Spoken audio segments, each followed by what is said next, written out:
teri musiraamu amanyi busiraamu asobola kera kumacha kuvoola kitiibwa kya Bible. Lina abatadiri busanga bolekedde namugongo mbibumbe. Verse emu kwezo ennyingi ziri mu Bible teri pastor asobola zoogerako. Naffe katukozese hadithi ebikola bya Muhammad tulabe bye mutagamba abantu mu mizikiti. Sajja n'atambuza ebigero bijje kaseese ng'ajja kunnyonnyola kibumbe ky'abazekketta akinnyonnyola ennaku ye. Eddiini y'Obusiraamu egulumiza amayinja era erina Mecca muli kumisa poliisi. Buli alinywegera avaako ebyo Katemba Musa teyamusomesa era tolina kyawandiikibwa nga Musa anywegera amayinja. Ffe tuli ku mazima nze njogera ne Allah butereva ate abantu boogera na bibumbe. Kwata Korani otusomese yawa Muhammad ejjinja ekyo bwe kikulema tutulensho otugamba mbu temulisinza abantu bave ebule n'ebweya bambi n'ayayana just akwateko. Yesu tumuyite Isa alayhi salam tagenda kuwajjana muntu yenna tagenda kuyingiza muliro muntu yenna. Mutulageyo olunyiriri mu Korani nga Abrahamu yeetoloola Kaaba nga bwe mukola ne mugyetoloola emirundi 7. Kyabweka nyini nettaya ate gwe ofukamidde mu maaso g'ekibumbe gwe wakitaddewo. Seyo ndowooza nammwe temubigamba abantu mu muzikiti mutugende mpola kubanga Muhammad Musayibu Bukaali volume 7 olunyiriri lwa 5-9 endwadde ezaalumanga abantu yabawanga musolo gwa ngamiya. Bwe tusoma Bible yonna Yesu yawonya endwadde na mukono gwe. Atali musiraamu wenna weetaaga okukyusa eddiini. Tugenda mu Sayyid Alusalam 5:98 Muhammad bamulesha abantu abazize emisango gye batemako obugere n'abatemako emikono n'ateeka ebintu ebyokya mu muliro n'abookya amaaso. Matayo 18:21 Yesu baamubuuza tusonyiwe emirundi emeka ko Yesu mirundi 7 abula 7. Yesu kitonde mu bitondo omutonzi bye yatonda.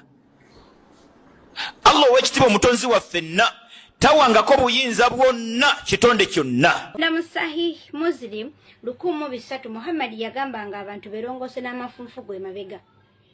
Wabula amafunfu galina kubeera mu namba ya nsobi. Tugenza okwetegereza n'omuzikiti gye mutulanga musala gwa nsobi kubanga gwa mizizo. Kiseera ky'obulamu bwe kyawunzika kyawummulamu ene waffe mu Busiraamu agenda kukomawo tumusuubira insha Allah. Nti okusaba Allah awangaze buli yenna atali musiraamu oluwangazo oluli musanzawo Isa awulire ku bigambo bya Isa bwe yalyogera. Matayo 20:19 mubatize mu linnya lya mwana erya kitaffe n'ery'omwoyo mu Bakolinso 1:16 Pawulo yabatiza. Mu Busiraamu mukola akiika ng'okubatiza bw'ozaala omwana omukolera akiika eyo saddaka y'omusaayi gumuyiwa. Muhammad gw'otunyumiza yasinzanga ejjinja eryava ewa Lord Shiva. Bisomeeko ebyafaayo ebiri bya Muhammad. Talina ngeri gye yasinzaamu Katonda wa Yesu tayamusinzako kyova olaba mulina otunula mu jjinja nga musaala eryo lya bbulaaka bwe lyali mu Petro era nga gye batunula. Tokiddangamu n'oyisa kye bayita obusiraamu mu kamwako. Kati gwe weetukuza toweza na bajjajja abo basatu nga basiraamu ffenna eyo gye tuva mu Bakatuliki Mbalazaalo mu Beezeekeeri. Ate abasajja abo nabagamba nti b'amaanyi tulina okubawa respect. Eriyo mwenna wana abanene gwe Luswa olina abaana abatuuse okufumbirwa.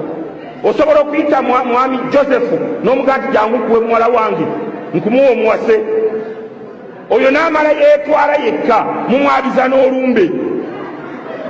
Naye bano abasajja n'ogenda oyingira ewuwe n'omugamba nti ne muwala we yasiramuka abadde immaculate nga bamuyita Sakira musajja wattu n'abikkiriza nakkiriza mujje mu kyalo omuwala ayanjule n'anoonya mikwano gy'Abasiraamu. Bannange bamikwano nze nkakasiza ddala nti buli muntu eddiini gy'akkirizaamu era gy'asinzizaamu aba akimanyi nti yeesinga obutuufu. Lwaki tuba tuvoolegana amadiini gano banaye ge tukkirizaamu?